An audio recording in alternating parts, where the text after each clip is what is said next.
Hey guys, JC Smith here. So you remember when I was getting my wife's van ready, and the other van, and the Mercury, and my daughter's vehicle, getting it ready for winter, making sure everything's good to go?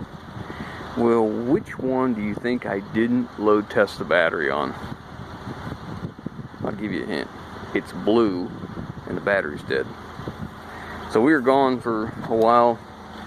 Had to go to West Virginia, and I come back and I went to go move this, and the battery's dead in 4 o'clock. I mean, not even a glimmer of hope in a light bulb. So I don't know if something happened and it, has a drain that made it go low, or if it's just the battery going bad. This is a Napa battery. I pulled this out of the F250 and put it in here, if I recall. And I don't remember that ever giving me trouble. So I'm going to charge it up here. I got it on a slow charge.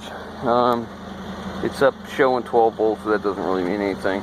That's on a low amp charge. We'll see what it does on a higher amp. 12.5, same thing. 13, yeah. Okay. So I'm going to let this charge for a little while on a slow amp. Back it back down here. And then I'll come back and let it sit for a while, and I'll set my timer. It'll go off in about 2 hours. I'll come back and load test that battery, see if it's a battery bad or if there's something else going on. I've never really hoped it was a battery, because that's a Napa battery, which I usually have very good luck with. But if it is, it is. That's all I can do with it. It's like I need to slide that hose on a little bit farther. I didn't get it on far enough. Look at that. Anyhow, so that's the way it works, though. You know, this is the only one that I didn't load test of our drivers. You know, the things we drive around, and lo and behold, that's what happens. Okay, I'm gonna get back and let this thing charge for a while, and we'll bring it along for the load test.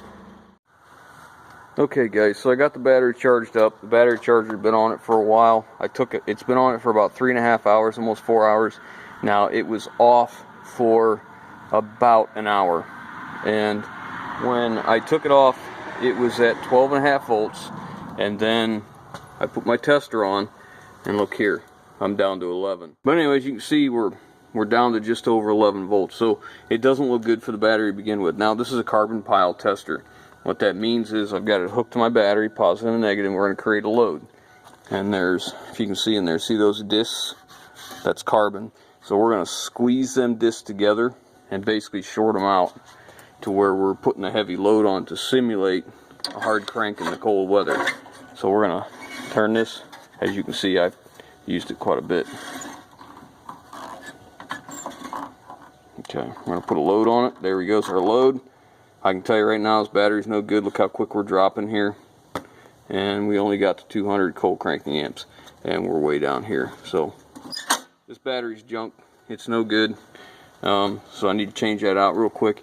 If it was a good battery, we could have turned the cranked it as tight as we could, and it would have stayed at 9.5, which 9's here. Here's 9.5. We want to stay above 9.5 for at least 10 seconds, because that would basically be kind of a simulation of cranking in cold weather. And the cranking amp should have came up.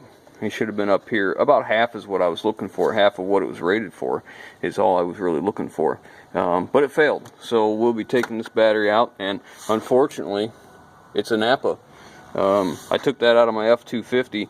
It hadn't been giving me any troubles, but then again, you know, this would have been another winter for it. So I'm going to go ahead and pull that battery out. But I thought, just for demonstration purposes, I'd show you on this other battery. This is a battery I took out of something else. I don't even recall what it was. Autocraft. I don't know, what is that? Is that AutoZone?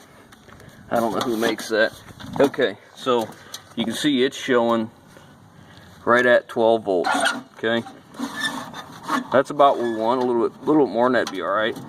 And we'll crank that on. All right, we're staying at 9 volts, and look here, 400 amps, and we're still above 9.5 amps. You can see the smoke coming out where we're loading it.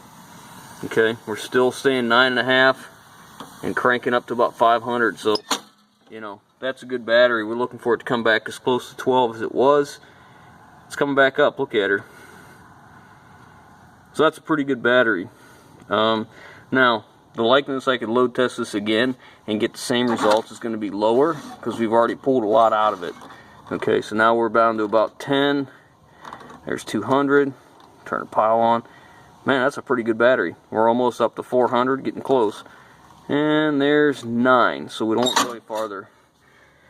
But this is an El Cheapo battery, and I guess that's what's going in it for right now. And I'll get this one warranted. It's unfortunate, but anyways, let me get it in. Okay, grab the keys here and see how it starts. Well, I'll tell you, I got keys in all my pockets. I got this locked.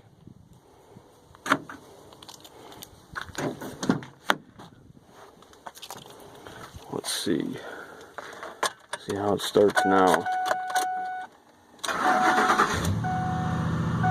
See, that's pretty good.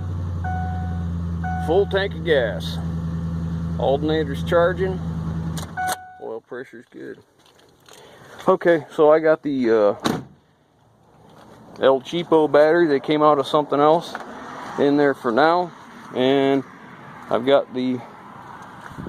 I have 2 Napa batteries. That one that just came out of this is bad, questionable, but the date's not punched, so I really don't know how old it is.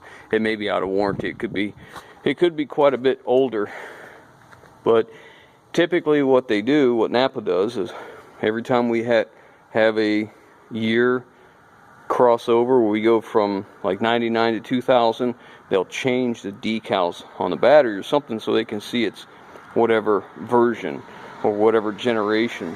So both of these are the new generation, and this battery was from 2014, in November of 2014. That one, the other one, I don't know because it wasn't punched. They may just warranty it and not even think about it. I don't know, we'll see.